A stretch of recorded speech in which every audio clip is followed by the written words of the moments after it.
Welcome back ladies and gentleman. हम discuss कर रहे हैं कि राजा परवेज़ अशरफ जो प्राइम मिनिस्टर मुंतखब हो चुके हैं उनकी क्या इफ़ेक्टिविटी होगी as a prime minister. I would like to start with Mushtaq Ghuman साहब।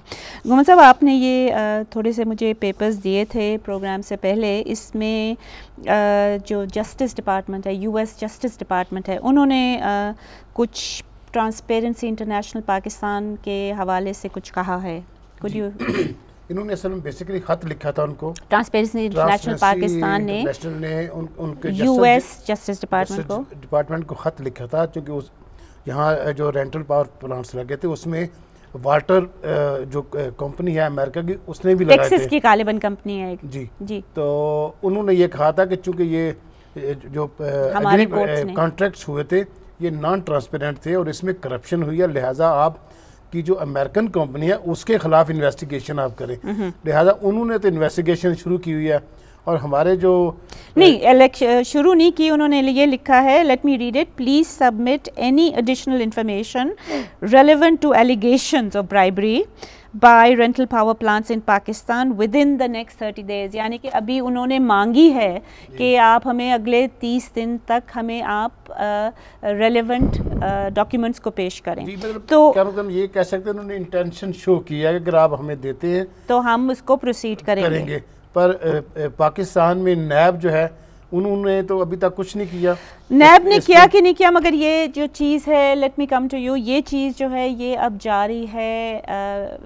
मतलब कि अगर यूएस जस्टिस डिपार्टमेंट कोई डिसीजन इस पे ले लेता है उसमें तो फिर हमारी एज ए नेशन काफ़ी एज ए नेशन, और इसके अलावा आपको पता है कि हमारे यहाँ अकाउंटेबिलिटी और ये जो इस किस्म का नहीं जी, इस यूएस पाकिस्तान रिलेशंस के हवाले से मैं पूछ रही हूँ कि यूएस पाकिस्तान रिलेशंस अभी ऑलरेडी लो एप पे हैं, तो इसके बाद अगर वो शुरू हो जाती हैं प्रोसीडिंग्स तो उसके बाद आपका क्या ख्याल है? वो तो और ज़्यादा हार्ट होंगे और इंटरनेशनल जो आपको और हमारी अपनी एज अ कंट्री, हमारी एज अ नेशन हमारी काफ़ी बहुत इमेज ख़राब होगा। और एक जो और मेजर इनको इसका असर पड़ेगा वो ये होगा कि बहुत सारे इंटरनेशनल कम्युनिटी की तरफ से इनको जो इन्फ्लोज आते हैं उस पर बड़ा इम्पैक्ट पड़ेगा, क्योंकि यानी कि डोनर असिस्टेंस मल्टीलैटरल और बायलैटरल दोनों जो हैं, इनकी क्रेडिबिलिटी इतनी लो होगी, उन्होंने पैसे देना ही नहीं। और क्योंकि let me go back to Ghuman साहब, क्योंकि ये थर्ड पार्टी ऑडिट जो था रेंटल पावर प्रोजेक्ट्स में वो एक मल्टीलैटरल कंपनी ने, एशियन डेवलपमेंट बैंक ने किया था,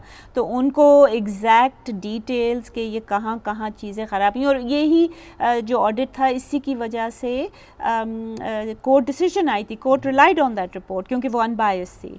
बिल्कुल, एशियन डेवलपमेंट बैंक ने तो इनको क्लियर कहा था कि ये जो प्रोजेक्ट्स, कुछ प्रोजेक्ट का उन्होंने ये कहा था कि आप शुरू कर लें क्योंकि ये एडवांस स्टेज पे हैं, आ चुके हैं, और कुछ का उन्होंने कहा था कि इनको अबैंडन कर दें क्योंकि ये अभी शुरू नहीं है और ये बहुत एक्सपेंसिव है और नेगोशिएट अप्रोप्रिएटली नहीं हुए। बट साहब, आपसे मैं ये पूछना चाहूँगी कि क्या आपका ख्याल है, मेरे लिहाज से तो एक नया प्राइम मिनिस्टर आया, चाहे उसकी क्या भी पास्ट हिस्ट्री हो, वी शुड लुक एट कि वो क्या करेंगे। हो सकता है कि ये कोई ऐसे कदम उठाएं जो कि एनर्जी क्राइसिस को रिजॉल्व कर सके। What do you think? आप स्माइल कर रहे हैं। इस प्राइम मिनिस्टर ने क्या ऐसे इकदाम उठाने हैं? जब ये फार्मर जो वाटर एंड पावर मिनिस्टर था तो वो कहता था कि दिसंबर 2009 में लोड शेडिंग ख़त्म हो जाएगी। एक बार नहीं बल्कि कई दफ़ा इसने अपने स्टेटमेंट को रिपीट किया है जी। और मगर आपका ख्याल है कि ये लेसन लर्न नहीं इन्होंने किया? बिकॉज उसके बाद इनकी नौकरी भी चली गई, अब जो दोबारा नौकरी मिली है हो सकता है कि उन्होंने लेसन लर्न किया तो की जा सकती है, लेकिन देखें अब वक्त बताएगा कि क्या एनर्जी क्राइसिस को ये सॉल्व करते हैं या नहीं। वैसे हुकूमत की फर्स्ट प्रायोरिटी तो यही है कि एनर्जी क्राइसिस को जल्द अज जल्द जो है वो हल किया जाए। मेरे ख्याल में जो जनरल पब्लिक है उनको वो एसोसिएट करते हैं राजा परवेज़ अशरफ और लोड शेडिंग। मेरा ख्याल में इतना वो ब्लेम शायद नवीद कमर साहब को भी नहीं करते, या जो अब प्रेजेंट वाटर एंड पावर के मिनिस्टर हैं Ahmad Mukhtar. Do you agree with that?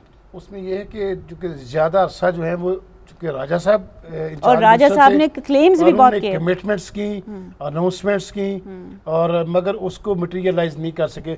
और जो ये है कि अगले 6 महीने में अगर 4.5 साल में ये गवर्नमेंट नहीं कर सकती 6 महीने में, तो बिल्कुल कहाँ से करेंगे? कहाँ से ऑन ग्राउंड ना रिसोर्सेज हैं इनके पास, ना इनके पास प्रायोरिटी है, क्योंकि वो प्रायोरिटी कर सकते हैं। प्रायोरिटी देखने, अगर आप ज़बानी कलामी बात करें मैं ये कर दूंगा तो कैसे करेंगे? कैसे करेंगे? और सबसे बड़ी बात ये है कि मुझे तो लगता है सज़ा दी गई है इस हुकूम को।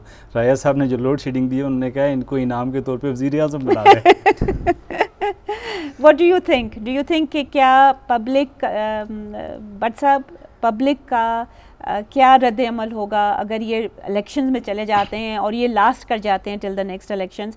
तो क्या public will it cost PPP any votes आपका ख्याल में? जी पब्लिक में तो पहले ही मायूसी है, मगर अभी कोई सर्वे नहीं आया, to be fair to the PPP, अभी कोई सर्वे नहीं आया कि राजा साहब की एलिवेशन से कोई वोट्स कम होंगे, मगर आपका क्या व्यू है? सर्वे तो जब वक्त गुजरेगा तो फिर सर्वे भी आ जाएंगे। तो अभी जो मौजूदा जो सूरत हाल है, लोग जो है लोड शेडिंग से जो है वो बहुत तंग है। इतनी लोड शेडिंग होती है कि रात को लोग जो है वो जाकर सारी रात गुजारते हैं, फ्रस्ट्रेशन का शिकार हो गए हैं लोग। बच्चे स्कूलों में नहीं जा पा रहे, पढ़ नहीं रहे हैं, और दफ्तरों में काम नहीं हो रहा, इंडस्ट्रियल आउटपुट जो है वो बहुत कम हो चुकी है, ट्रेडर्स जो हैं वो अलहदा परेशान हैं और वो थ्रेटन कर रहे हैं, और जो लोग हैं हमारे जैसे लोग जो हैं वो मजबूर हो गए हैं घर से बाहर निकलने के लिए, और वायलेंट स्ट्रीट प्रोटेस्ट, लूटिंग हो रही है और बहुत ही हालात अब ख़राब हैं। इसी के साथ एक छोटी सी ब्रेक लेते हैं, विल बी राइट बैक।